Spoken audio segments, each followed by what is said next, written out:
Examination की तरफ flow बना देते हैं। मतलब हिस्ट्री पढ़ रहे हैं तो केवल उसका ऐतिहासिक पृष्ठभूमि पर बात करते हुए चलते हैं, ज्योग्राफी पढ़ते हैं तो केवल ज्योग्राफी ढूंढ रहे होते हैं। ये ठीक स्थिति नहीं है, ऐसा नहीं करना चाहिए। जैसे हम अभी साइंस एंड टेक पढ़ा रहे हैं ना, तो साइंस एंड टेक का ज्योग्राफिकल प्रोस्पेक्टिव से भी उसको देखिए, पॉलिटिकल प्रोस्पेक्टिव भी देखना है, उसमें इकोनॉमिकल प्रोस्पेक्टिव भी देखना है, और साइंस एंड टेक पर तो पढ़ाई हो ही रही है। तो ये चीज आप में अगर नहीं हुआ तो फिर आप कमीशन नहीं, वनडे के एग्जामिनेशन वनडे के एस्पिरेंट हो जाएंगे। और उम्मीद है कि आप उस अनुकूल पढ़े होइएगा। क्वेश्चन लिखिए, जो ही समय है रोज 2-3-4 क्वेश्चन लिख करके आइए। स्पेस साइंस पर स्पेशल कुछ बातें करेंगे आपसे हम। पहले थोड़ा स्पेस साइंस को प्री के व्यू से देख लेते हैं। ये इसलिए भी क्योंकि यूपीएससी और बीपीएससी दोनों एग्जामिनेशन में स्पेस साइंस से प्री में अक्सर प्रश्न पूछ लिया जाता है। ठीक है, स्पेस साइंस से काला कर दीजिएगा, रेडिएशन कम होगा।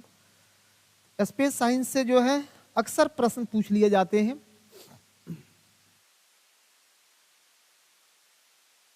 प्री में थोड़ा फैक्ट्स जान लेते हैं, फिर उसके बाद अपना मूल क्लास की ओर चलेंगे। फैक्ट्स भी बहुत गंभीर होगा, उम्मीद है कुछ लोग जानते होंगे। सुनिए, सेकेंड वर्ल्ड वार के बाद विश्व जो वैचारिक रूप से 2 भागों में बटा। हिस्ट्री के क्लास से आप सीख के आए होंगे समाजवादी और पूंजीवादी व्यवस्थाओं की जो नींव पड़ी, उन दोनों व्यवस्थाओं के समर्थित देश भागों में विभाजित रहे और उनमें आपसी प्रतिस्पर्धाएं निरंतर जारी रही, जो इतिहास खंड में आपसी युद्ध के नाम से पढ़े होंगे। एक ऐसा वार जिसमें न तो कोई हताहत हुआ, न ही किसी शस्त्रों का उपयोग किया गया, एक दूसरे को आर्थिक और वैचारिक आधार पर डैमेज करने की प्रयास होती रही। उसी प्रयास के क्रम में स्पेस साइंस का विकास शुरू हो रहा है, वहीं से शुरू हो रहा है, पृष्ठभूमि वही है कि एक तरफ सामाजिक विचारधारा, समाजवाद के पोषक लोग जो सोवियत संघ के नाम से एक खेमा बनाए थे, उन लोगों ने स्पेस पर काम करना शुरू किया। और दूसरी तरफ जो कैपिटलाइज लोग थे, पूंजीवादी लोग थे, जो अमेरिका के नेतृत्व में एक खेमा बनाए हुए थे, उन लोगों ने भी स्पेस पर काम करना शुरू किया। कोई बताएगा पहली सफलता किसे मिली? सोवियत संघ वाले को मिली कि अमेरिका वाले को मिली थी? हाँ, बहुत बढ़िया, बहुत अच्छी बात है। यही तो चाहिए हमको, अगर इतना जानते हैं तो कुछ भी पता होगा। आए, हाँ सुनो, बहुत बहुत डिटेल्स बात करेंगे मेरे भाई सोवियत संघ से उठा करके, कि पहली सफलता सोवियत संघ को मिलती है जब 4 अक्टूबर 1957 को, 4 अक्टूबर 1957 को स्पुतनिक 1 नाम का उपग्रह उसने भेजा, और यह विश्व का पहला कृत्रिम उपग्रह था।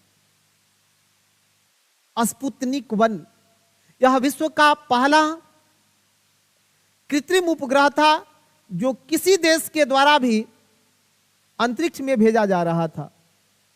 वहीं 12 अप्रैल 1961, यह ईयर याद रखिएगा, मैं डेट बोल रहा हूं लेकिन आप ईयर याद रखिएगा। 1961 यह दिन अंतरिक्ष के लिए एक मील का पत्थर साबित हो रहा है मित्रों। क्यों? क्योंकि इसी दिन विश्व का पहला एक व्यक्ति जो अंतरिक्ष में प्रवेश कर रहा है, क्या नाम है? मेजर यूरी गागरिन विश्व के पहला व्यक्ति हैं जो अंतरिक्ष में जा रहे हैं। मेजर यूरी गागरिन यूएसए के थे, सोवियत संघ के थे। अब इससे यह मत सोच लीजिएगा कि वो चंद्रमा पर गए थे, जी नहीं, वो अंतरिक्ष में प्रवेश करने वाला पहला व्यक्ति थे। जबकि चंद्रमा की कक्षा में पहली बार प्रवेश करने वाला जो यान था, जो रॉकेट था, वो अपोलो सीरीज का रॉकेट था अपोलो 8 जो चंद्रमा की कक्षा में प्रवेश किया था। अपोलो 8 नासा ने जब अपना स्पेस मिशन शुरू किया था ना, तो वो अपोलो सीरीज के व्हीकल्स बनाना शुरू किया, रॉकेट बनाना शुरू किया। 7 असफल थे उसके भी। 8वां अपोलो 8 ये जो है चंद्रमा के, इसमें भी कुछ लोग जुड़ते हैं। फर्स्ट दिन तो ये लोग से हम कम्युनिकेट नहीं कर पाए, पता ही नहीं था कि कुछ लोग हैं भी। लेकिन जो है कामिनी कुमारी, आपको कोई सा भी दिक्कत हो तो आप एक बार टाइप करिएगा, मैं मैसेजेस देखते रहता हूँ, समस्या का निराकरण किया जाएगा। ठीक है, हर संभव प्रयास है कि समस्या किसी को नहीं हो और साइंस एंड टेक सबों को बहुत बढ़िया समझ में आए। ठीक है, क्योंकि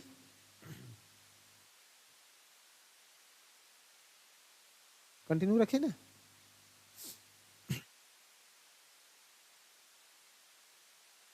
चलिए, अब उसके बाद विश्व का पहला सफल मानव मिशन जो चंद्रमा पर पहुंचा था।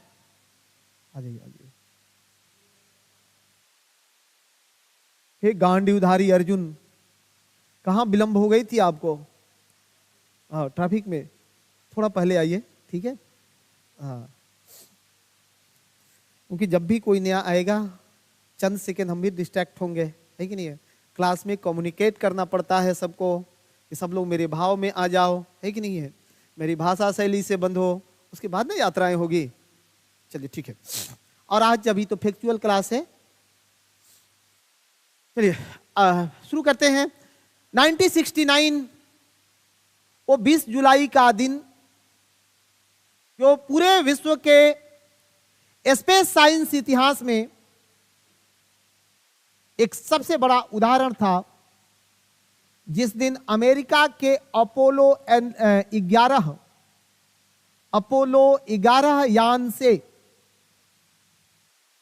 नील आर्मस्ट्रांग, माइकल कॉलिस और बज एल्ड्रिन 3 लोगों ने चंद्रमा की यात्रा की थी, जहां नील आर्मस्ट्रांग और बजी एल्ड्रिन ने चंद्रमा पर पैर रखा था।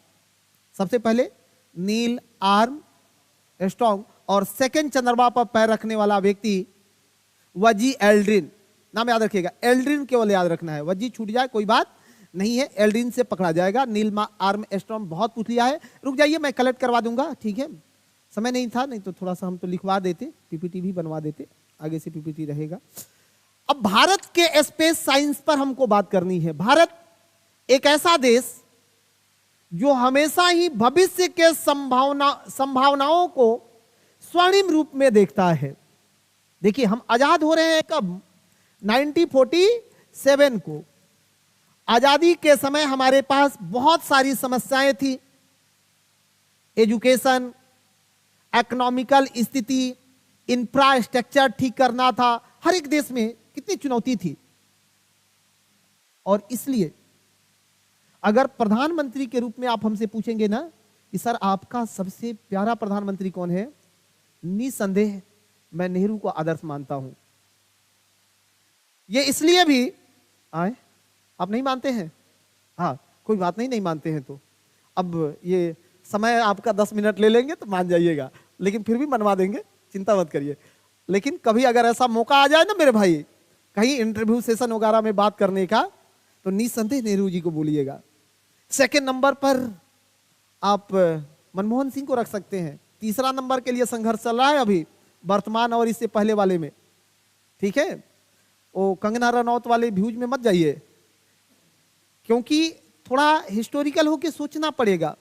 ये व्यक्ति एक ऐसे समय में स्पेस साइंस की बात कर रहा है जब हमारे यहां एजुकेशन नहीं है, हमारे पास खाने के पैसे नहीं है, और अरमान है चांद पर पहुंचने का। इसका सामान्य बात सोच रहे हैं, ये एक इंडियन और बिहारी सोच सकता है, सोचता है कि नहीं? आज भी हमारी पृष्ठभूमि जो है वो मध्यम परिवार से निकले हुए हम लोग हैं, लेकिन घर से जब बैग उठाते हैं तो क्या व्यू रहता है, क्या मिशन रहता है? आईएएस बनेंगे, रहता है कि नहीं? ये बिहारी ये सोच सकता है। गुजराती में हिम्मत नहीं है, वो बाप ने कंपनी लगवा दिया, दुकान खोल दिया, शोरूम खोल दिया, वो सोचता है कि उसके जाकर के एक और खोल के बैठ जाएंगे। लेकिन बिहार वाले, हिंदुस्तान वाले कुछ ऐसे रहते हैं। चलिए स्पेस पर बात करेंगे। अब बताओ, भारत का जो स्पेस साइंस है,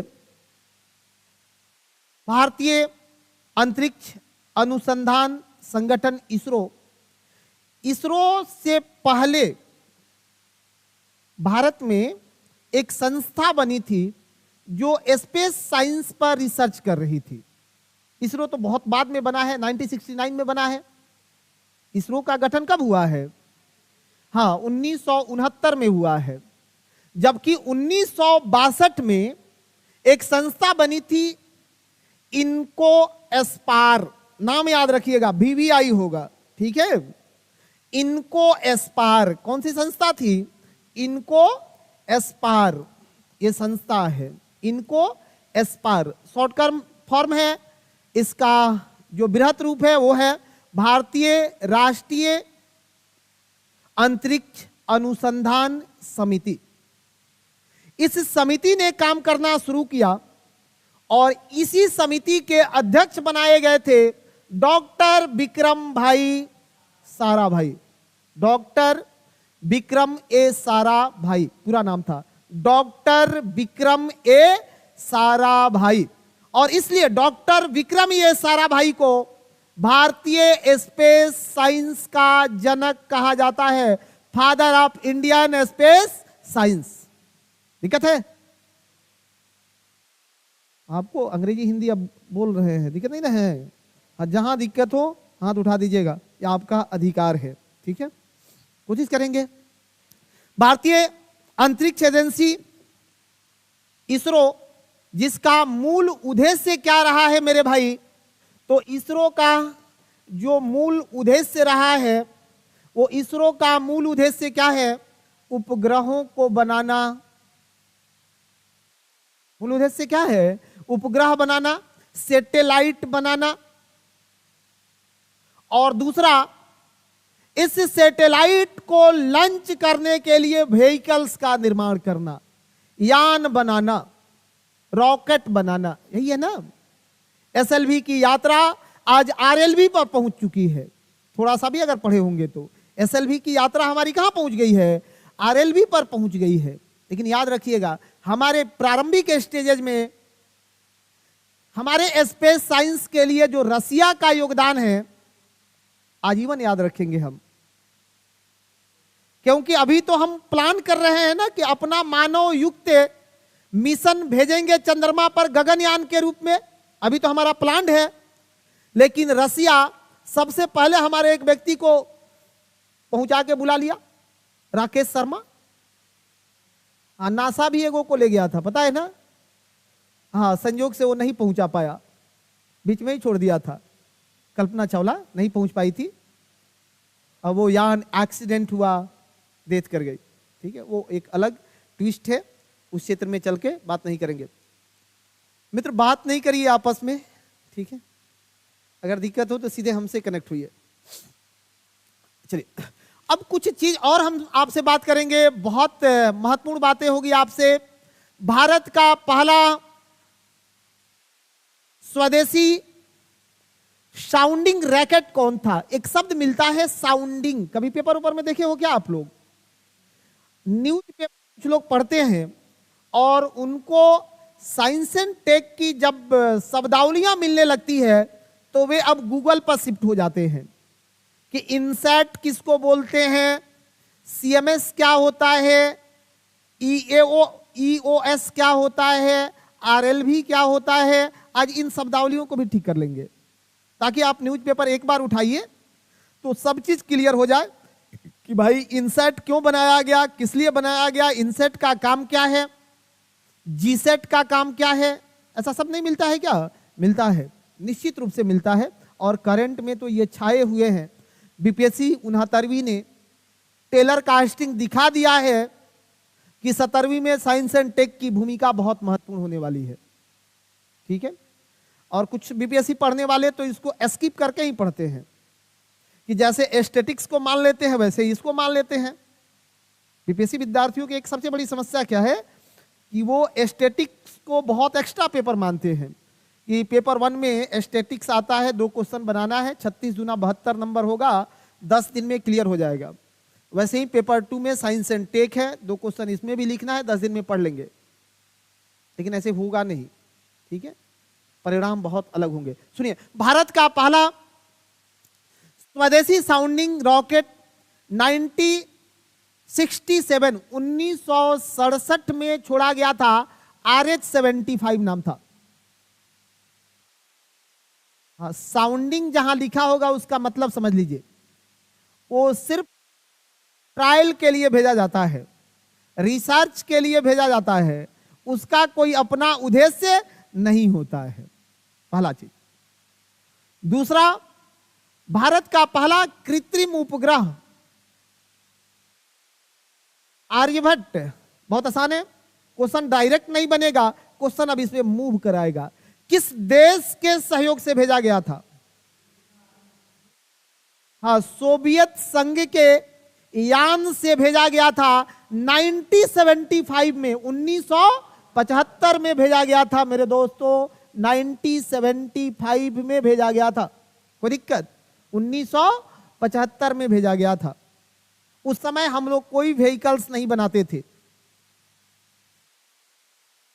ये कुछ ऐसे ही है जैसे देखोगे आप, कोरोना से पहले हमारे यहाँ मेडिकल कितना डाउन चल रहा था, हम ना अपना किट बना पा रहे थे, कहीं कुछ था नहीं, लेकिन कितना जल्दी हमने मैन्युफैक्चर कर और एक्सपोर्ट करना शुरू कर दिया।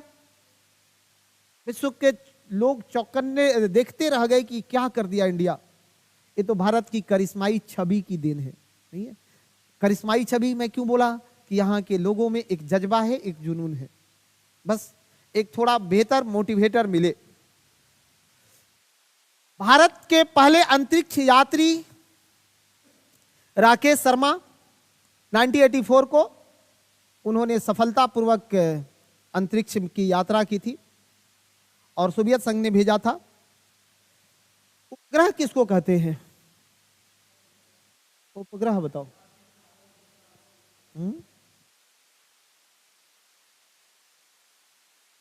जो ग्रह के चारों ओर घूमे उपग्रह है। जस्टिस कर पा रहे हैं इतना बता के? नहीं, थोड़ा सा और ठीक करिएगा। हाँ, कहिएगा कि सर, ग्रह के गुरुत्वीय क्षेत्र में रहकर जो उसका चक्कर काट रहा होता है, जो उसकी परिक्रमा कर रहा होता है, वह सब पिंड उपग्रह है। वो सारे पिंड क्या? उपग्रह है। हाईएस्ट सैटेलाइट या चंद्रमा किसके हैं? सनी का। कितना? बहुत पुराना डाटा हो गया। 145 अपडेट रहिए। जबकि जुपिटर का हाँ 92 हो गया है। ये सब करंट डाटा है, ये सब करंट डाटा है। याद कैसे नहीं रहता है भाई? हम लोग थोड़े दिन भर बैठे रहते हैं, कभी निका देख लिए, ठीक हो गया, ठीक है। तो ऐसे आपको अपडेट रहना पड़ेगा, नहीं रहिएगा दिक्कतें आ जाएगी। अब देखो, भारत में जो अंतरिक्ष एजेंसी के रूप में इसरो काम करती है, वह किस मंत्रालय के अधीन काम करता है? याद रखिएगा कि हमारा इसरो किसी भी मंत्रालय के अधीन नहीं है, किसी भी मिनिस्ट्री के अधीन नहीं होता है। हाँ, डायरेक्ट जो है पीएमओ के कंट्रोल में होता है। स्पेस डिपार्टमेंट है, अंतरिक्ष विभाग है, और अंतरिक्ष विभाग काम करता है। इसके लिए एक ऐसा पिरामिड बनता है कि पीएम, इसके नीचे अंतरिक्ष विभाग, स्पेस डिपार्टमेंट, अंतरिक्ष विभाग होता है, और जस्ट इस विभाग के नीचे इसरो होता है। ये सीरीज है हमारे इसरो का। इसलिए देखिएगा जब भी कुछ बड़ा होता है ना, प्रधानमंत्री जरूर वहां बुला लिए जाते हैं, क्योंकि ये डायरेक्ट प्रधानमंत्री के संरक्षित एरिया में होता है। ठीक है, उपग्रह तो एक प्राकृतिक उपग्रह, दूसरा आर्टिफिशियल या मानव निर्मित मैनमेड सैटेलाइट है। हम लोग को साइंस एंड टेक में किसको पढ़ना है? हाँ, मानव निर्मित उपग्रहों को पढ़ना है। प्राकृतिक उपग्रह को आप ज्योग्राफी की क्लास में बहुत अच्छा पढ़े होंगे, नो कमेंट्स उस पर। ठीक है, अब मानव निर्मित उपग्रह किसे कहते हैं? तो वह उपग्रह जिसे मानव अपने विशेष कार्यों के लिए बनाया हो, उसे क्या कहते हैं? मानव निर्मित उपग्रह कहते हैं। ठीक है, मानव निर्मित उपग्रह कहते हैं। अच्छा ठीक है, ये सुमित राज गुप्ता, यदि आप लोगों को कोई परेशानी हो तो जरूर बताइएगा। ठीक है, आप लोग दूर रह के भी हमसे सबसे करीब है, जरूर बताएंगे आप। हाँ, एकदम सबसे करीब वही लोग हैं। हाँ देख लो, सबसे करीब है कि नहीं है? शिक्षक झूठ कैसे बोलेगा, है कि नहीं है? एकदम आप लोगों को मैं फील कर पाता हूं कि आप लोग मेरे शिष्य हो, पढ़ रहे हो और बहुत अच्छा करोगे, है कि नहीं है? चलिए सुनिए, बने रहते हैं इस पर। अब मानव निर्मित उपग्रह जो मानव अपने विशेष कार्यों के लिए बनाए, वह मानव निर्मित उपग्रह होगा। अब विशेष कार्य में क्या है? तो दूर संचार उपग्रह, नाम सुने हैं? दूर संचार उपग्रह। अब ये जो हमारे डिजिटल लोग जुड़े हुए हैं, ये कनेक्ट हैं हमसे किससे? दूर संचार उपग्रह से। मैं यहां से बोल रहा हूं, ये संचारी उपग्रहों से टकराएगा और फिर वहां से इन लोगों के जो भी होगा, लैपटॉप, मोबाइल, टैब, जो भी होगा, उससे टकरा पहुंच जाएगा वहां तक। अगर ये दूर संचारी उपग्रह नहीं होते तो ये संभव होता? नहीं होता, बिल्कुल असंभव था। तो इसी संचारी सैटेलाइट को बोला जाता है दूर संचार उपग्रह। इसमें इनसैट शामिल है, जीसैट शामिल है और सीएमएस शामिल है। जहां कहीं भी पेपर पढ़ना, कभी भी कहीं भी किसी किताब को पढ़िएगा, ये तीन नाम मिल जाए, ये तीन नाम मिले। कौन कौन? जी हां, एक इनसेट मिलेगा, दूसरा जीसेट मिल जाए या सीएमएस मिल जाए। क्या समझिएगा कि यह दूर संचार उपग्रह है, दूर संचार उपग्रह है जो हमारे टीवी, मोबाइल या अन्य प्रकार के कम्युनिकेशन को चला रहा है, संचालित कर रहा है। अब पेपर पढ़ने में दिक्कत होगी। ठीक है, दूरसंचार बता सकते हैं कि संचार के माध्यमों के रूप में उपयोग किया जाने वाला जो सैटेलाइट है, वही सैटेलाइट दूर संचार उपग्रह कहा जाता है। वही सैटेलाइट दूर संचार उपग्रह कहा जाता है। ठीक है, आगे नेक्स्ट क्या होगा और क्या होगा बंधु? हाँ, अब बता दो मौसमी उपग्रह। देखो, अब आप लोग तो बहुत यंग जनरेशन के लोग हो, है कि नहीं है? लेकिन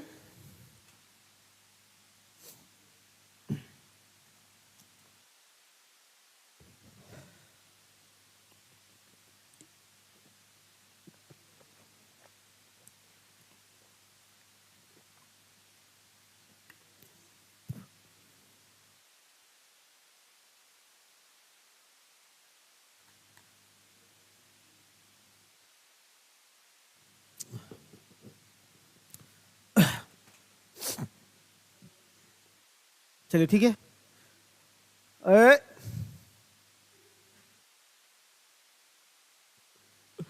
हमारे भोजपुरी में एक कहावत है कि मुखिया बन के का करबा जब गांव के गांव भोकोले बा। ठीक है ना? ऐसे मत करिए, ठीक है? हाँ, एकदम अपडेट रहना है, ठीक है। बहुत देर से आप लोग गंभीर थे, समय कम है हम लोगों को मिला हुआ, इसीलिए मैं ऐसे माहौल में आपको नहीं पढ़ाता हूँ, बहुत सीरियस रहता हूँ। समय थोड़ा फ्री रहता तो अच्छे खुशनुमा माहौल में चलते हम लोग, ठीक है। समय बहुत है कह रहा है कि समय बहुत है ये सब चीजें मैनेजमेंट के जिम्मे है कि क्या समय है नहीं है, ये ना मेरे अधिकार क्षेत्र में है ना आपके अधिकार क्षेत्र में है। जो मेरे अधिकार क्षेत्र में है वहाँ मैं अपना 100% दूंगा, जो आपके अधिकार क्षेत्र में है वहाँ आप लोग अपना 100% दीजिएगा, ठीक है। बाकी तो मैनेजमेंट हम लोगों को भला ही चाहेगा ना, कोई दिक्कत नहीं है, बहुत अच्छी बात है। चलिए स्टार्ट करते हैं, फिर अपने रिदम में आते हैं। हाँ, मौसमी उपग्रह पर बात हो रही थी आपसे, वेदर सैटेलाइट पर बात कर रहे थे बंधुओं, वेदर सैटेलाइट। अब देखना, आज से 1 दशक पहले, 2 दशक पहले वे मौसम या मौसमी अनुमान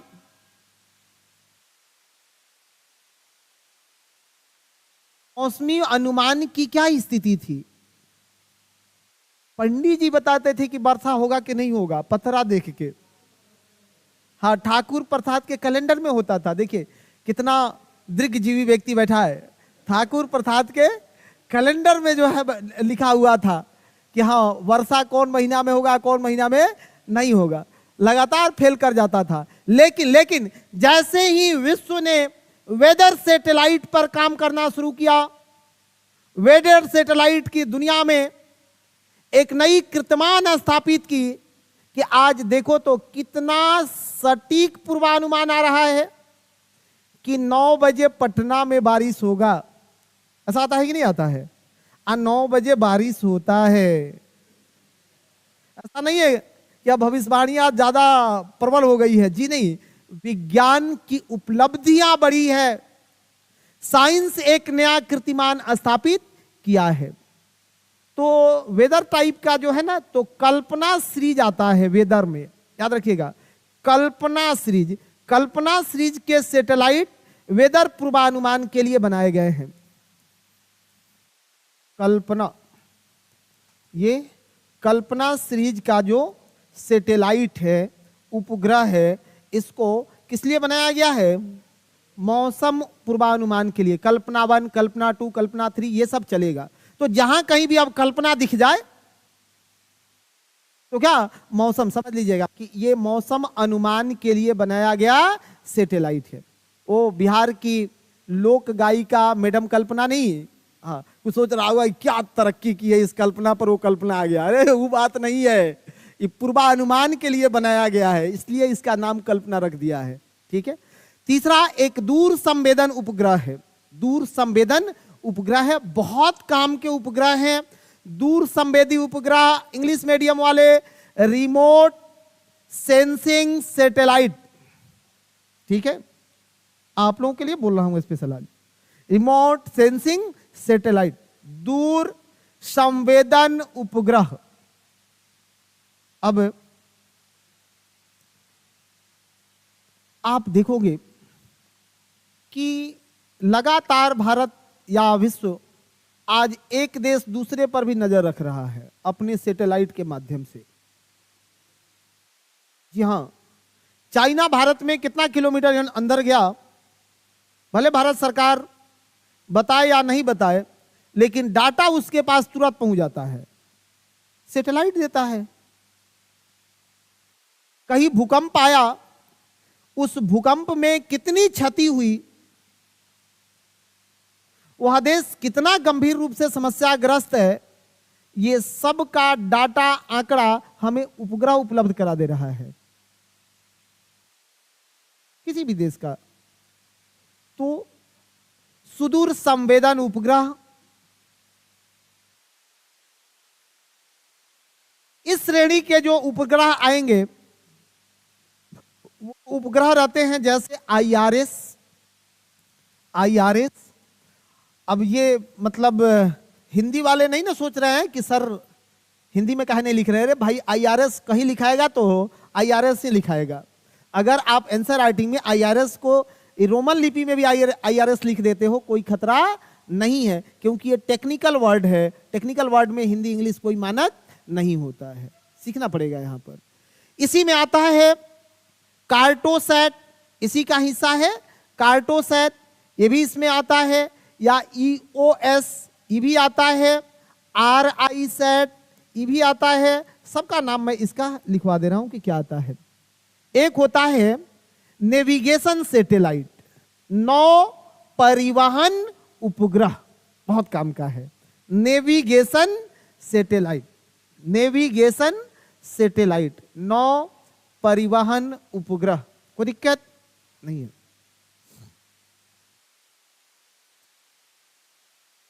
धन्यवाद आपको।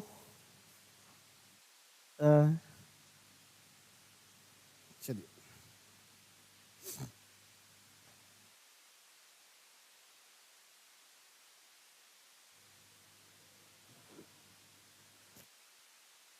चलो भाई, अब ये नेविगेशन क्या है, नेविगेशन क्या है, आइए बात कर लेते हैं नेविगेशन पर। रास्ता बताता है, बहुत बढ़िया। लेकिन आप एक सिविल सर्वेंट बनने वाले हैं ना, आपकी शैली थोड़ा उधर मूव कराना पड़ेगा, शब्दावलियां, ठीक है। हाँ सुनिए, कहिएगा कि सर यह उपग्रह किसी विशेष व्यक्ति, हवाई जहाज, पानी जहाज, मिसाइल, इन सब को अपने गंतव्य तक, अपने लक्ष्य तक पहुंचने में मदद करता है। कितनी अच्छी बात हो गई, ठीक है।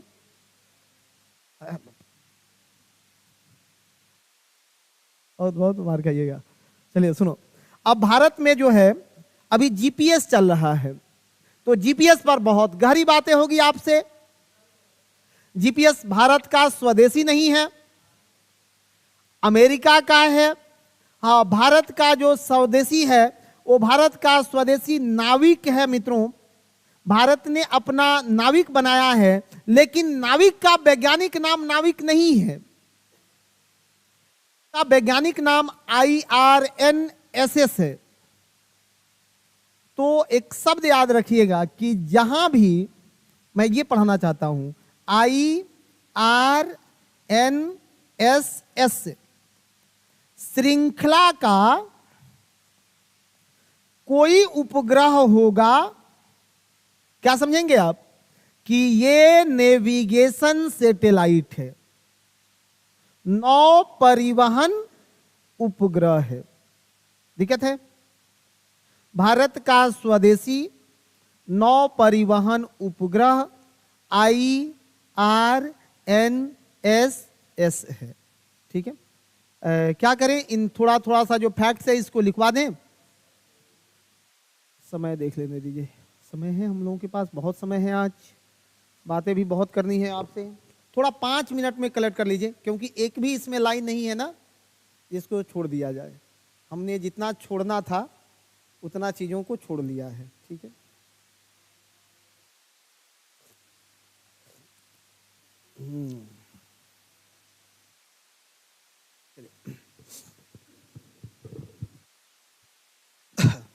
अब लिखना शुरू कर लीजिए।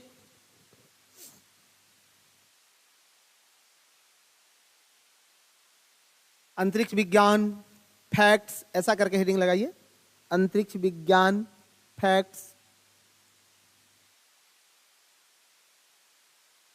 सर्वप्रथम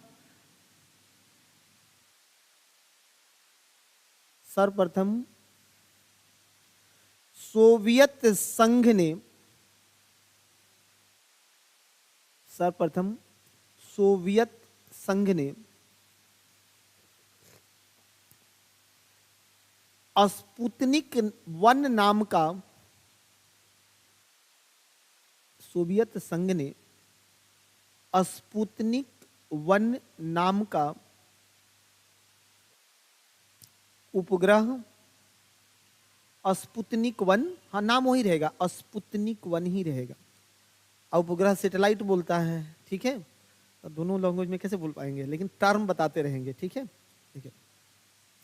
स्पुतनिक 1 सैटेलाइट या उपग्रह भेजा था। यह विश्व का यह विश्व का पहला कृत्रिम उपग्रह था। विश्व का पहला कृत्रिम उपग्रह था, कृत्रिम आर्टिफिशियल कृत्रिम ग्रह था, जिसे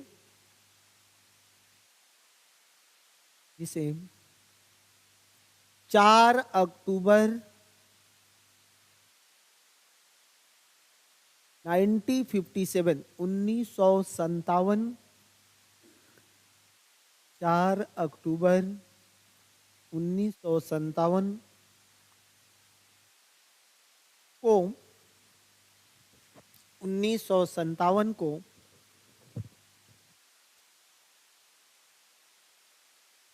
भेजा गया था। दूसरा लिखिए, मेजर, पॉइंट लगा के, डॉट लगा के, बुलेट लगा के लिख दीजिए, Major Yuri Gagarin, Major Yuri Gagarin, English Hindi दोनों वही होगा, यूरी गागरिन अंतरिक्ष में प्रवेश करने वाला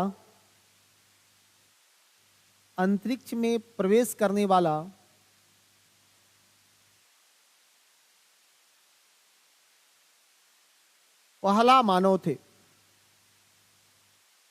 अंतरिक्ष में प्रवेश करने वाला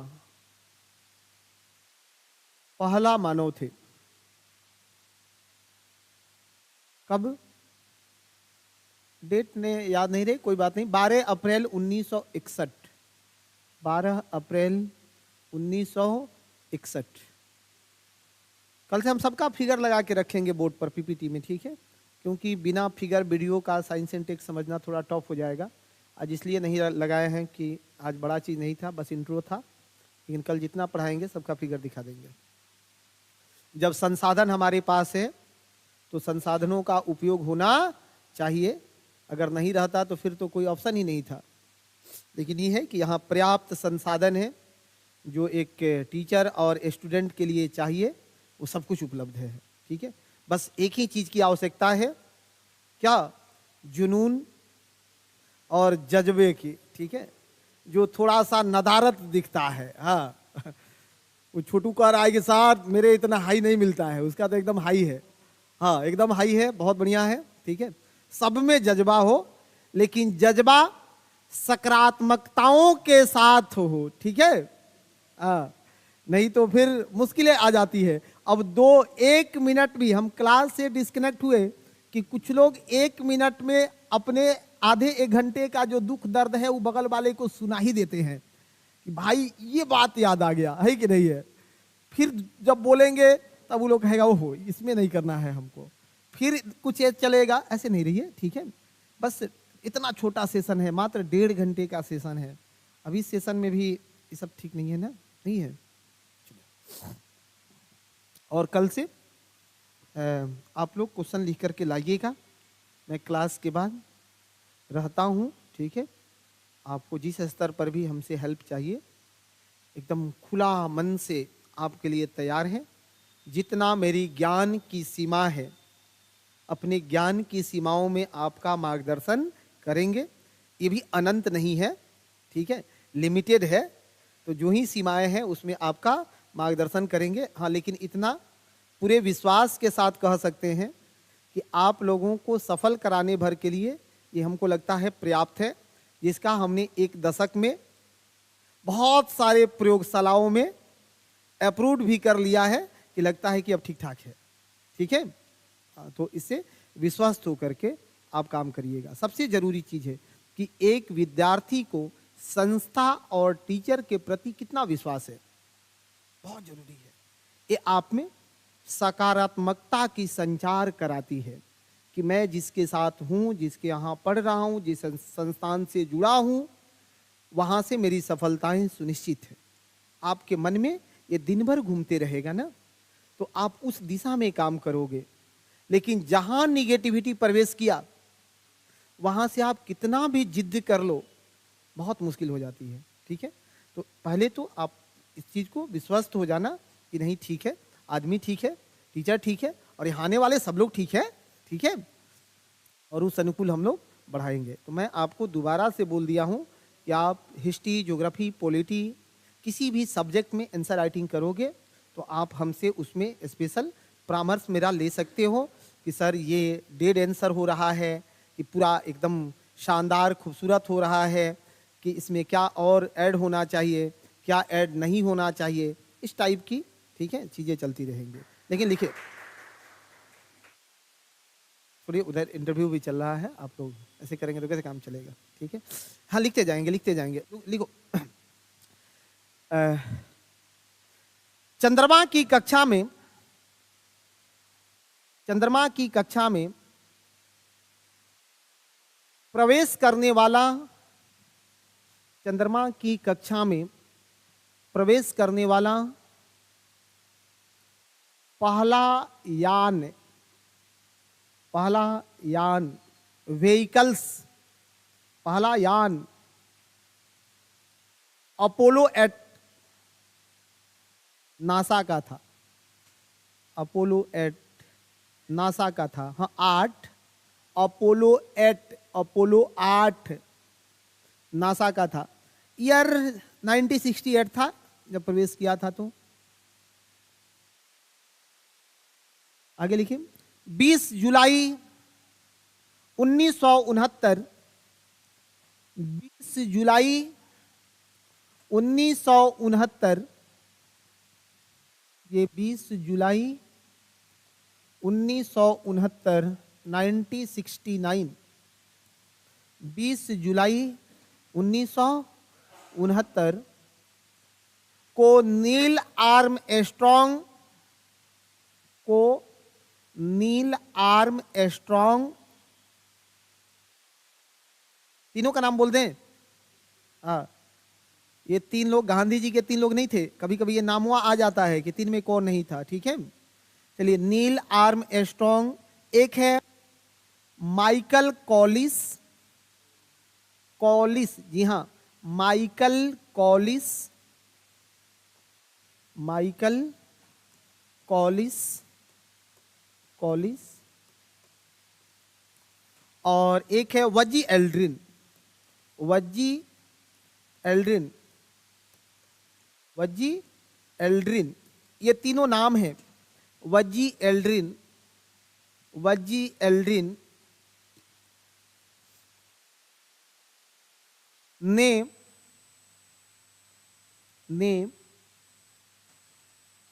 नासा के, वजी एल्ड्रिन ने नासा के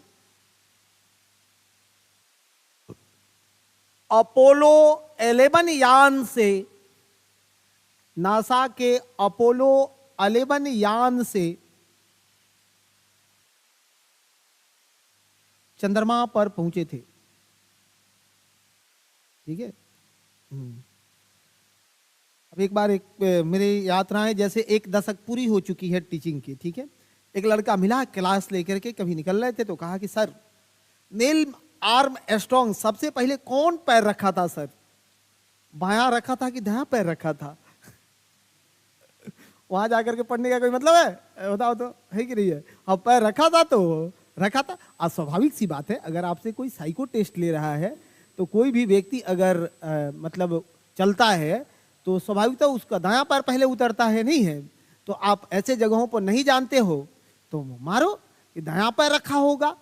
तो वो कहाँ से पढ़ लिए थे? कोई पूछेगा ना कहाँ से, तो ये पढ़ने की क्या बात है? जरूरी थोड़े है कि सब बात किताबें में पढ़ेंगे, कुछ तो यहाँ से भी पढ़ते हैं ना। इमोशनल क्यूसेंट ना आप में बढ़ाना है, आईक्यू थोड़ा बढ़ाना है जी। अरे सिविल के बच्चों में क्या बढ़ाना है? हाँ, ईक्यू बढ़ाना है, नॉट आईक्यू, ठीक है। ईक्यू बढ़ा लीजिए, सिविल हो जाएंगे। आईक्यू बढ़ाएंगे, क्लर्क हो जाएंगे, ठीक है। ईक्यू जिसमें आ गया उसमें लॉयल्टी आ जाएगी, विनम्रता आ जाएगा। 5 मिनट लगेगा किसी को अपना बनाने में आपको।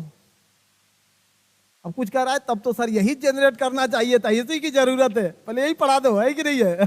हाँ, क्योंकि हम लोग अपना बनाने के लिए 5 साल से जूझ रहे हैं, नहीं है? वो वाला अपना नहीं। मैं नैतिकताओं के साथ जो बातें हैं उस पर बात कर रहा हूँ, ठीक है। हाँ, द्विअर्थी मामलों में इसका अर्थ मत लेना, ठीक है, अच्छी बात है, ये दुनिया उसी से चल रही है। अगर वो भी नहीं हो तो दुनिया चलेगा? नहीं चलेगा। लेकिन एक चीज और है कि आप मैच्योर्ड एज में हो आप लोग, तो यहाँ आप में एक नैतिकता भी होनी चाहिए, है कि नहीं है? कि हर स्तर पर आप नैतिक बनो। एक पेपर जो यूपीएससी में एथिक्स पढ़ना होता है, क्या है? मोरालिटी ही तो है ना। बीपीएससी को भी निश्चित रूप से अपने यहाँ एथिक्स को शामिल करना चाहिए। एक जगह है एस्थेटिक्स को हटा दो, और जरूरत थोड़े है सिविल में एस्थेटिक्स की, क्या जरूरत है? वहीं पर एथिक्स को लेके आओ। और देखो कितना एथिकल लोग हैं, बहुत कम है। अगर सिविल में जो प्रिपरेशन कर रहे हैं ना, उनमें भी खोजोगे तो एथिकल लोग बहुत कम है, ना मात्र है। मुट्ठी भर लोग हैं जो एथिकल है, जो किसी के दर्द को अपना दर्द समझ ले। ठीक है, केवल वही ही एथिक्स नहीं है, उससे आगे भी बहुत सारे एथिकल चीजें हैं। अब आप क्रूर बन करके महिलाओं पर शोषण कर रहे हो, रोड पर चल करके गंदी गंदी फब्तियां करते हो। ऑटो में कभी कभी हम लोग बैठे होते हैं ना, ऑटो में हम भी बैठ के कभी कभी कहीं चलते हैं, तो कभी तो शर्म से मुंह झुकाना पड़ता है वहां पर, कि कोई ये मत कहे कि ये जो है टीचर है, यूपीएससी को पढ़ाता है, क्योंकि वहां देखते हैं 2-3 ऐसे बैठे हुए हैं, उनको साइंटिस्ट सब टाइप के लोग हैं, है कि नहीं है? ऑटो में ही रिसर्च करने लगते हैं। इस सब टाइप के लोगों से शर्म आती है कि नहीं आती है? और वो भी बाद में पूछोगे उतर करके, आप लोग क्या करते हैं? मैडम सर आप अपना परिचय दीजिए, कहेंगे कि हम आईएएस की तैयारी करते हैं। अब बताइए उनकी एथिकली कहाँ गई है? क्या जू में चले जाओ, नहीं नहीं नहीं, हाँ अगर गांधी मैदान भी सर एक स्पॉट बन गया है, ये कौन एथिक्स है रे भाई? हाँ, मेरा एक्चुअली आवाज सुधर रही है, इसलिए आप हमको देखे होंगे। ठीक है, चलिए लिखते जाइए लिखते जाइए। लिखिए, भारतीय अंतरिक्ष अनुसंधान संगठन, लिख लीजिए आप लोग भी, इसरो। इसरो। और इतना बात कमीशन का टीचर ही बोल सकता है ना, जितना मैं बोलता हूं। मेरी बातें जितनी भी अच्छी या बुरी हो, लहजा बहुत अलग होता है, तो मैं अच्छे लहजों में कुछ भी बोलने में कोई हिचक नहीं करता हूं। हाँ, लहजा खराब हो जाए तो दिक्कत है। ठीक है, लिखिए, इसरो, भारतीय अंतरिक्ष अनुसंधान संगठन। इसरो, भारतीय अंतरिक्ष अनुसंधान संगठन क्या है? भारत की अंतरिक्ष एजेंसी है। भारत की अंतरिक्ष एजेंसी है। भारत की अंतरिक्ष एजेंसी है। भारत में अंतरिक्ष प्रौद्योगिकी के पिता, अफेक्ट्स लिखा रहा है तो इसमें भाषा का क्या मतलब है? बुलेट लगा लगा के लिखते जाना है, भाषा तो कल से पढ़ेंगे। भारत में अंतरिक्ष प्रौद्योगिकी के पिता किसे कहते हैं? हाँ, डॉक्टर विक्रम ए साराभाई। डॉक्टर विक्रम ए साराभाई। डॉक्टर विक्रम ये साराभाई। वहीं भारतीय राष्ट्रीय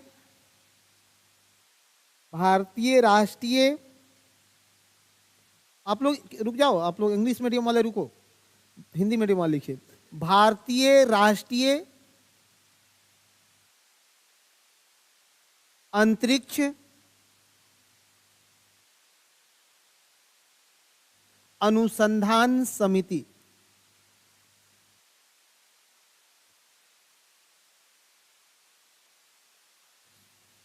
इसको बोलते हैं इनकोस्पर। इनकोस्पर, इतना ही लिख लीजिए आप लोग, इनकोस्पर। इनकोस्पर स्पेस, ठीक है, इनकोस्पर फुल फॉर्म घर कर लेना, इनकोस्पर। चलिए, इनकोस्पर की स्थापना, चाहे का गठन, स्थापना नहीं लिखना, का गठन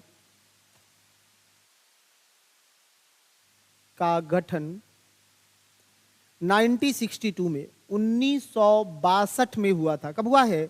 1962 में, 1962 में हुआ है। एकदम ठीक है ना? अच्छा, दूसरा इसी बात को और कंटिन्यू करो थोड़ा सा मित्रों, उसमें एक लाइन लिख लो, यह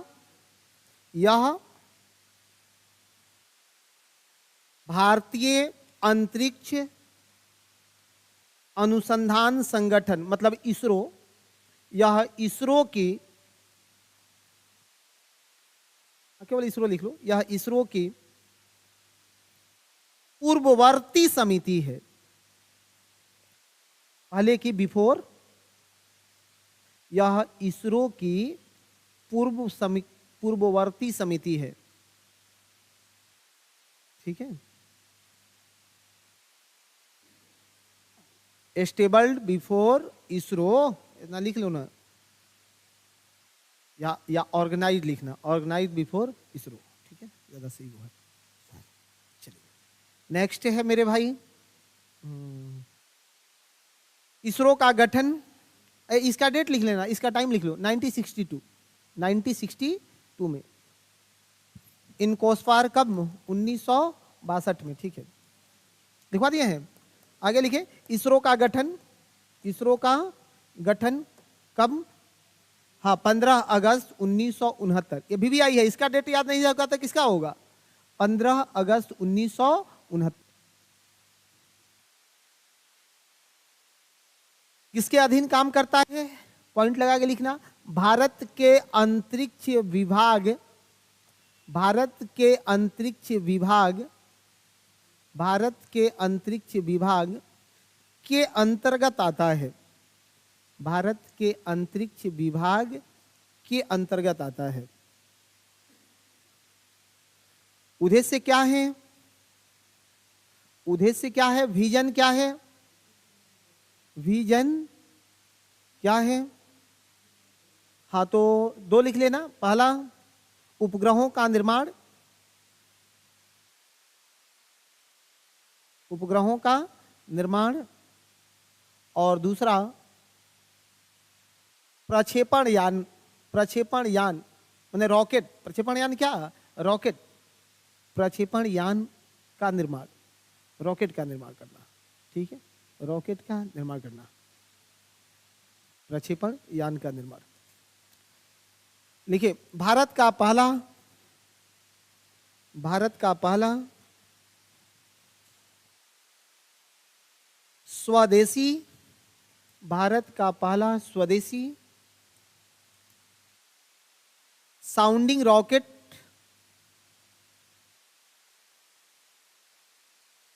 RH-75 था। स्वदेशी sounding rocket, sounding rocket RH-75, RH-75 था, जिसे, जी हाँ, RH-75 था, जिसे 1967, 1967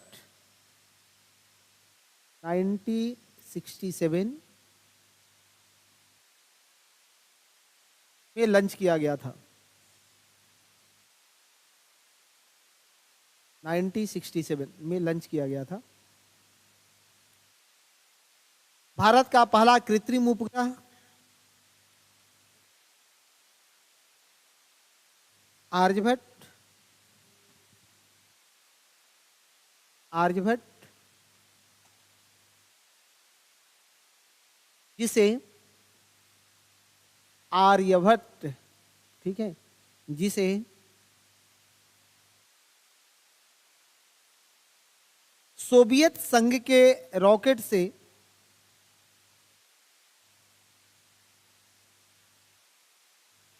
सोवियत संघ के रॉकेट से भेजा गया था। कोई किताब नहीं पढ़नी है, ठीक है, रोज पूछता है सब कि कौन किताब पढ़ ले सर। पढ़ने के लिए ऐसे आप स्पेक्ट्रम को पढ़ लेना, लेकिन इसके बहुत अंदर में आपको स्पेक्ट्रम दिखेगा, फेंक दीजिएगा 2 दिन पढ़ करके, इससे बढ़िया कि सर का कॉपी पढ़ लेंगे, ठीक है। डाटा और कंसेप्ट का इतना बढ़िया कलेक्शन है, कॉपी में आपके मिल जाएगा। थोड़ा समय तो लगेगा, लेकिन आप कोई किताब लाइक नहीं करोगे, पढ़ लोगे तब। चलिए कुछ और रेयर फैक्ट्स कुछ लिखे, लिखिए, भारत के पहले, चाहे भारत का पहला स्वदेशी रॉकेट, भारत का पहला स्वदेशी रॉकेट, इंग्लिश मीडियम वाले कैसे लिखते हैं आप लोग, बना लेते हैं? आपका इंग्लिश हो जा रहा है, दोनों मिला के लिख रही हैं, बहुत बढ़िया है, ठीक है। जहाँ दिक्कत होगी फिर पूछिएगा। और इधर कौन है इंग्लिश मीडियम वाला भाई, दिखाओ कॉपी। आपका इंग्लिश मीडियम है, हिंदी में लिख रहे हैं, बहुत अच्छी बात है। जहाँ फिर इसमें दिक्कत हो हमसे पूछिएगा, मैं कोशिश करूंगा इस सबको ठीक कर दूं। और कौन है इंग्लिश मीडियम वाले? आप हैं? आप इंग्लिश है कि हिंदी है? हिंदी है, बहुत, जय हिंद। हाँ, हिंदी वाले हैं तो जय हिंद। अब इधर कोई है इंग्लिश मीडियम वाला? कौन है मेरे भाई और इंग्लिश मीडियम वाले? नहीं, आप लोगों का एक बार कॉपी देखना है ना हमको, नहीं तो फिर अनजस्टिस हो जाएगा। आप लोगों के लिए कुछ सोच के आएंगे ना, ये क्या चल रहा है। आप हैं? सब हिंदी है? देखिए तो बहुत लोगों का कॉपी ठीक हो गया। आप इंग्लिश हैं? हिंदी है? वाह, आपका तो इंग्लिश था। अच्छा, हिंदी पर उतर गए, क्या बात है। आप लोग हिंदी है? थोड़ा सा बड़ा लिखिए, फिर बात करिएगा हमसे। हिंदी है, बहुत बढ़िया लिख रहे हैं, ठीक है। और इधर सब लोग हिंदी है? हाँ, ये कह रहे हैं सर हम इंडियन है। अब इंग्लिश में देखो, मेरे पास समय नहीं है, ज़्यादा स्पेस नहीं है फैलने का, ठीक है, इसलिए मैं अब इस पर ज़्यादा बात नहीं करूंगा। मीडियम कोई मानक नहीं है, मानक है आपका कॉन्सेप्ट, ठीक है। और ऐसा नहीं है कि मैं जो पढ़ा रहा हूं इंग्लिश मीडियम को उसमें दिक्कत आ रही है। दिक्कत आ रही है क्या? अरे जितने ही लोग हैं, दिक्कत है? सच बताइए, मेरे दबाव में नहीं। कल आप लोगों ने कभी फीडबैक भरा है? नहीं भर दिए हैं? और कितने लोग बाकी हैं जो नहीं भरे हैं? अरे मेरा पास फेल भर दीजिएगा तब ना ठीक रहेगा जी। संस्थान पर बहुत कुछ निर्भर करता है, वो हम लोग का परीक्षा है, समझिए कि आपका फीडबैक नहीं है। आप लोग भर दीजिएगा तो उसके अनुकूल हम लोगों का ग्रोथ होता है। जैसे प्रमोशन होता है ना, वैसे ही बच्चों का फीडबैक एक टीचर का भी प्रमोशन कराता है। टीचर भी बहुत महत्वाकांक्षी, स्वार्थी, सब चीज़ मेरे में भी है कि नहीं है? तो हम भी तो चाहते हैं कि आपके इतना उन्मादी होकर इस टाइप का पढ़ा रहे हैं तो आप भी थोड़ा सा मेरे साथ इंटरेक्ट होइए, नहीं है? देता है यूट्यूब पर, देता है। हम कभी नहीं बोलते हैं लाइक वाइक करना, हमको कभी कभी निकल जाता है, नहीं तो हमको लगता है कि ये सब किसको बोल रहे हैं कि लाइक करो, ये सब करो, ठीक है कि नहीं है? हाँ, हटाओ हटाओ, बात नहीं होगा। हाँ, ये भी अपना चैनल है मेरा, ये कौन बात है भाई? ये संस्थान मेरी अपनी संस्थान है, अपना चैनल है। मैं लगातार कंटिन्यू इस पर काम करता हूँ। क्या चाहिए आपको? ठीक है, चलो ठीक है, अच्छी बात है। आप लोग जो लोग नहीं भरे हैं, यहाँ के मालिक हैं सनी जी, उनसे लेकर के भर दीजिएगा, है कि नहीं है? कि सर आएंगे तो अपना सब बातचीत होगा। चलिए लिखिए, कौन है भाई? आगे क्या है?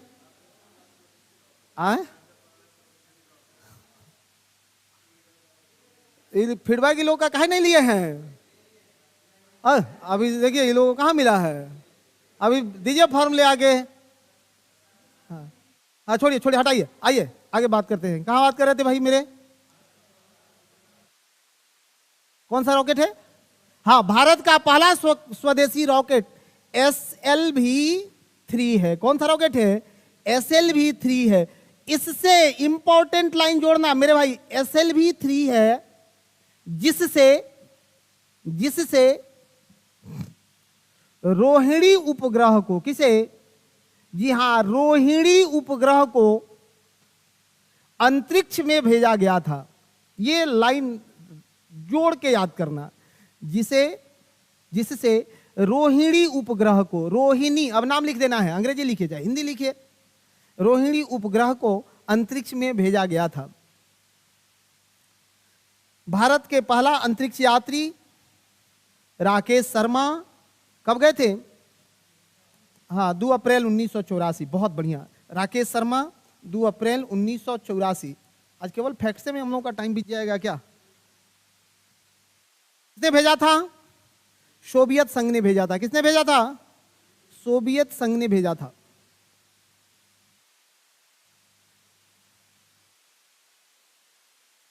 सोवियत संघ ने भेजा था, ठीक।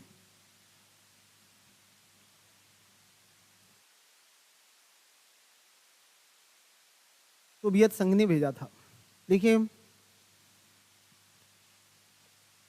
उपग्रह, सैटेलाइट, एक लाइन में इसको भी डिफाइन कर देते हैं, क्योंकि ज्योग्राफी में तो आप लोग पढ़ के महान हो गए हैं, इसको बहुत अच्छा पढ़े हैं। देखो, सैटेलाइट ग्रह के गुरुत्वाकर्षण क्षेत्र में, ग्रह के गुरुत्वाकर्षण क्षेत्र में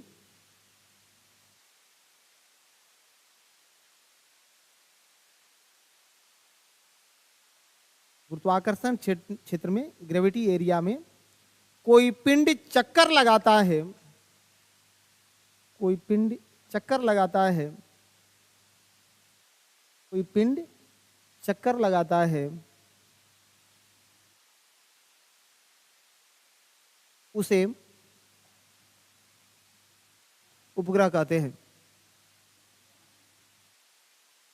उसे उपग्रह कहते हैं। कितने प्रकार का?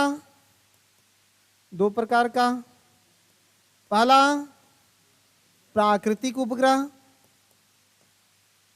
नेचुरल सैटेलाइट, और दूसरा मानव निर्मित उपग्रह, आर्टिफिशियल। प्राकृतिक उपग्रह जिसका निर्माण प्रकृति ने किया हो, मानव निर्मित उपग्रह जिसका निर्माण मानव अपने विशेष कार्यों के लिए किया हो, मानव निर्मित उपग्रह है। सही है ना? बढ़ाते चले ना? थक रहे हैं क्या? थक रहे हैं क्या? आपसे पूछ रहे हैं। हाँ, थके हैं क्या? हाँ, तो लिखते रहिए, इतना जल्दी कैसे थकिएगा। मानव निर्मित उपग्रह जिसे मानव अपने विशेष कार्यों के लिए बनाता है। जैसे नंबर 1 दूर संचार उपग्रह। पहला क्या है? दूर संचार उपग्रह, दूर संचार उपग्रह, दूर संचार उपग्रह। एक बार और इसको बहुत डिटेल्स पढ़ना है, ठीक है? दूर संचार उपग्रह। भाषा भी एक लाइन लिखो। संचार के माध्यमों के रूप में, लिखना, संचार के माध्यमों के रूप में, संचार के माध्यमों के रूप में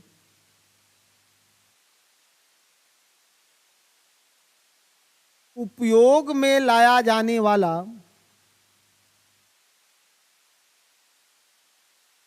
उपयोग में लाया जाने वाला, उपयोग में लाया जाने वाला उपग्रह को, उपग्रह को संचार उपग्रह कहते हैं। क्या कहते हैं? संचार उपग्रह कहते हैं। संचार उपग्रह कहते हैं।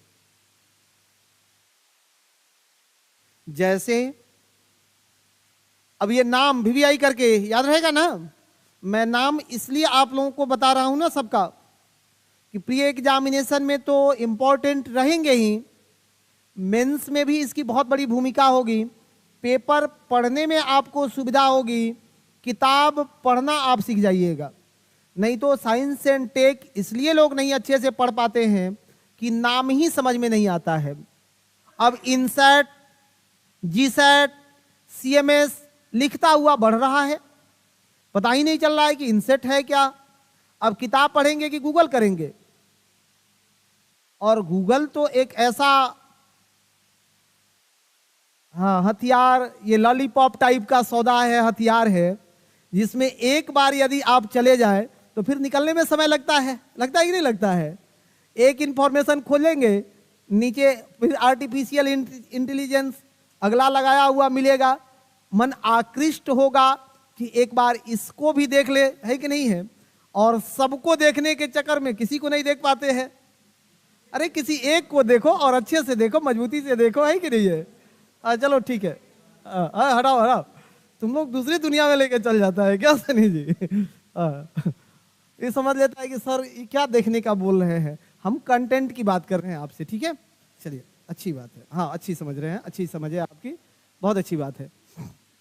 लिखो, संचार के माध्यमों के रूप में उपयोग में लाए जाने वाले उपग्रह को क्या कहते हैं? संचार उपग्रह कहते हैं। जैसे इनसेट, जीसेट श्रेणी का, ये जितना इस श्रृंखला का आएगा, जीसेट का या सीएमएस का, इन श्रृंखलाओं के जो सैटेलाइट आएंगे वो किस काम में? दूर संचार उपग्रह में होंगे। नंबर 2 लिखो, मौसमी उपग्रह, weather satellite, weather satellite, weather satellite, मौसमी उपग्रह, वेदर सैटेलाइट। अभी मैं किसी की चुनौती वगैरह नहीं पढ़ रहा हूं, आगे हम लोग चुनौतियों पर बात करेंगे आपसे मित्रों। चुनौती पर भी बहुत गहरी बातें होगी। लिखिए,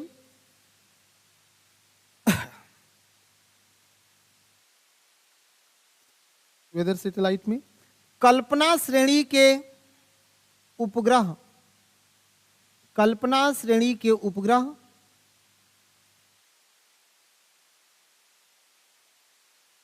मौसम पूर्वानुमान के लिए बनाए गए हैं। मौसम सॉरी, कल्पना श्रेणी के उपग्रह मौसमी पूर्वानुमान के लिए बनाए गए हैं, मौसमी पूर्वानुमान के लिए बनाए गए हैं। ठीक है, अब देखो, दूर संवेदी को अभी बस नाम बताया जा रहा है, आगे हम दूर संवेदी पर कोई बात नहीं कर रहे हैं। अभी दूर संवेदी का फीचर समझना है, उसमें लीडर की बात करनी है, हमें बात करना है कि दूर संवेदी ग्रहों का उपग्रह हम कहां कहां उपयोग कर पा रहे हैं। तो ये कोई फीचर नहीं चल रहा है, इसलिए आप ये मत सोच लेना कि केवल नाम पढ़ा के मास्टर छोड़ देगा क्या, जी नहीं, अभी तो पूरा फीचर बाकी है कि कैसे दूर संवेदी उपग्रहों का उपयोग करके समुद्री संसाधनों का हम अध्ययन करते हैं, इससे संभावित मत्स्यन क्षेत्र का पता लगाने में इसका उपयोग करेंगे, वहां गहराई आएगी ना। लवणता और तापमान जांचने में इसका उपयोग करते हैं, इसका उपयोग समुद्र जल स्तर का अध्ययन करने में करेंगे, इसका उपयोग कृषि में करेंगे, फसल पूर्वानुमान, आपदा की चेतावनी, इन सब चीजों में इसका कार्यक्रम किया जाएगा, उपयोग किया जाएगा। तो अभी मैं क्लास को वहां तक नहीं पहुंचाया हूं, यह जान करके कि आप लोग जो ऑनलाइन है, साउंड मिल रहा है ना आप लोगों को, यह जान करके कि आप लोग अभी उतना गहरा नहीं कर पाओगे। आज फर्स्ट क्लास स्पेस साइंस का केवल फैक्ट्स पर आधारित था कि केवल थोड़ा फैक्ट्स और नाम जान लेंगे कि पढ़ना क्या है इसमें। तीसरा है सुदूर संवेदन उपग्रह, remote sensing satellite, remote sensing satellite. Kalpana Kalpana Kalpana Kalpana श्रेणी के जितने सैटेलाइट हैं वो सब है इसमें मित्र। हाँ, एक सुदूर लिख देना कि सुदूर संवेदन उपग्रह, इसका कार्य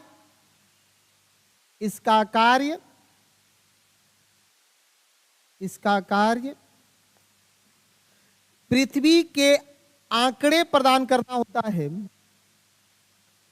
इसका कार्य पृथ्वी के आंकड़े प्रदान करना होता है। समझाए थे सबको? केवल थोड़ा 2-4 लाइन लिख देते हैं कि आपकी यादें बनी रहे। इसका कार्य पृथ्वी के आंकड़े प्रदान करना होता है, जिसका उपयोग कृषि क्षेत्र में,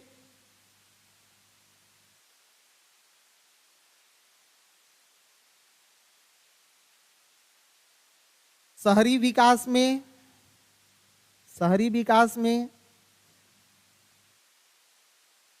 सैन्य क्षेत्र में, आपदा प्रबंधन में,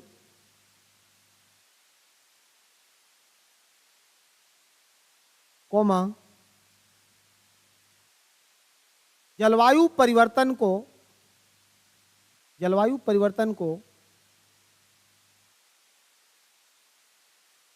समझने में किया जाता है, जलवायु परिवर्तन को समझने में किया जाता है।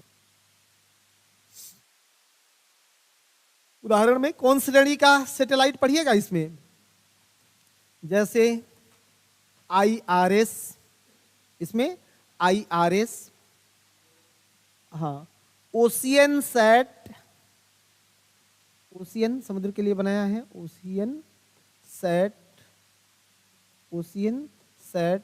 एक है Cartosat, Cartosat, Oceansat, Cartosat, RISAT, RISAT, RISAT भी है इसी का, रीसेट। एक आता है OES, OES। ये जितनी श्रृंखलाएं हैं, यह श्रृंखला है रिमोट सेंसिंग सैटेलाइट की।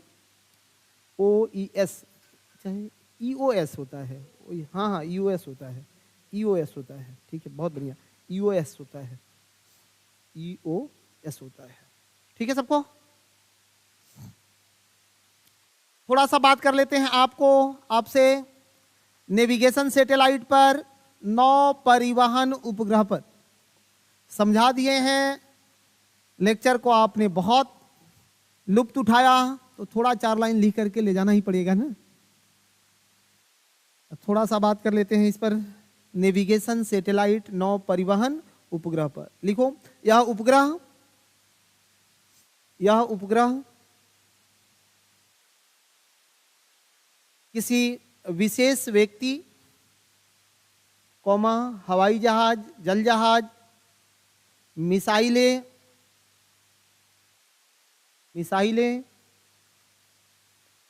इत्यादि को, ये सब उदाहरण में, सब में तो आज GPS तो हर जगह चल रहा है ना। किसी विशेष व्यक्ति, हवाई जहाज, पानी जहाज, मिसाइलें इत्यादि को उनके गंतव्य तक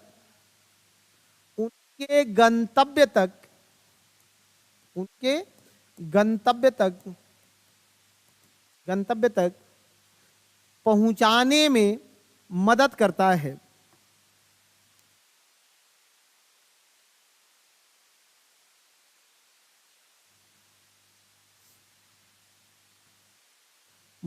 है।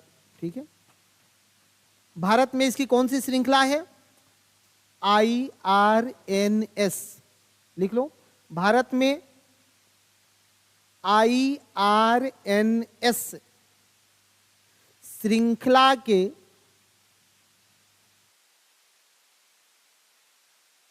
उपग्रह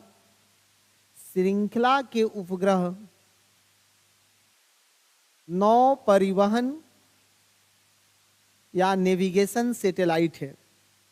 नौ परिवहन उपग्रह या नेविगेशन सैटेलाइट है। GPS कहाँ? GPS कहाँ? अमेरिका का है GPS।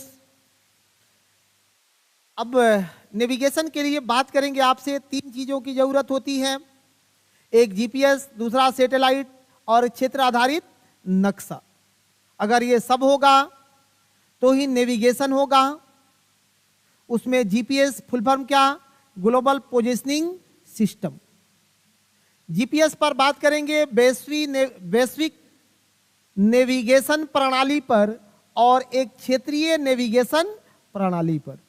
आज कोई सा भी बात आपका मेंस प्रोस्पेक्टिव से पूरा नहीं हो पाया। हाँ, लेकिन यह क्लास भी बहुत जरूरी था कि कोई भी चैप्टर, जैसे हमने पिछले क्लास में आर्टिफिशियल इंटेलिजेंस को पढ़ाया आपको, तो पहला दिन हमने क्या किया, अभी ये सेकेंड चैप्टर है हमारा, सेकेंड चैप्टर ही है। एक आर्टिफिशियल इंटेलिजेंस पढ़े थे और दूसरा आज स्पेस साइंस पढ़ रहे हैं। जो प्री का बाउंड्री है, जहां तक केवल BPSC नहीं, UPSC भी, वहां तक कवर कर दिया जाए और फिर साथ में इस यात्रा को बढ़ा देते हैं, क्योंकि फैक्ट्स आप लोग कलेक्ट करने में असमर्थ हो जाएंगे। हो सकता है कि आप लोगों से वो काम नहीं हो सके, लेकिन एक बार पढ़ के आइएगा। जो चीज़ कल हमने आपको कुछ होमवर्क दिया था, कुछ लोग नहीं पढ़ के आए। क्यों नहीं पढ़ के आए भाई? हमने कहा था कि थोड़ा गूगल वगैरह का सहारा लेकर के पढ़ लीजिएगा, तब ना स्पेस साइंस पढ़िएगा। कल से तो बात उसी पर होनी है आपसे, बताइए। कल से तो अब SLV, ASLV, GSLV, RLV ये सब पढ़ाना है ना। ये SLV की यात्रा कैसे RLV पर पहुंच गई, ठीक है। उसमें आपको थोड़ा लियो, मियो और जियो पर बात करनी थी। निम्न पृथ्वी कक्षा, लो अर्थ ऑर्बिट, मध्यम पृथ्वी कक्षा और जियो भू पृथ्वी कक्षाएं, जिसमें भू स्थैतिक कक्षा, भू तुल्यकारी कक्षा, इस पर बात करना है ना। अब तो क्लास गुड हो गया। दिक्कत है? समझने में दिक्कत है किसी को? समय समाप्त हो चुका है।